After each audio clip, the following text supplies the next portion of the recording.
മോളെ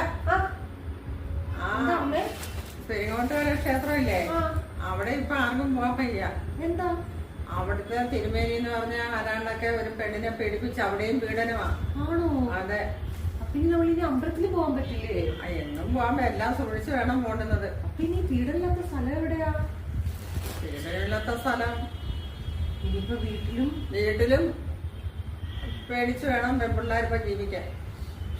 ഇനിയിപ്പോ വീട്ടിലും ഇരിക്കാൻ വയ്യ, അമ്പലത്തിലും പോകാൻ പറ്റില്ല, ഇനി എങ്ങും പോകാൻ പറ്റില്ല അല്ലേ? പീഡനത്തിന്റെ പീഡനം. അതെ. ഇനി ഒരു പുതിയ സ്ഥലം കണ്ടുപിടിച്ചേ പറ്റൂ, സ്ത്രീകൾക്ക് വേണ്ടിട്ട് മാത്രം. അതെവിടാ?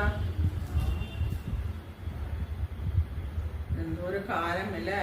അതെ അതെ, പീഡനങ്ങളുടെ പരമ്പര. വീട്ടിലും പറ്റില്ല, നാട്ടിലും പറ്റത്തില്ല, അമ്പലങ്ങളിലും പറ്റില്ല, ഒന്നും പറ്റില്ല. ഇനിയിപ്പം പോയി ഓരോന്നോരോന്ന് പോയി കായലിൽ പോയി ചാടി പറഞ്ഞിരിക്കാം. അതെ അമ്മേ, ഇനിയിപ്പൊ അതേ പറ്റൂ.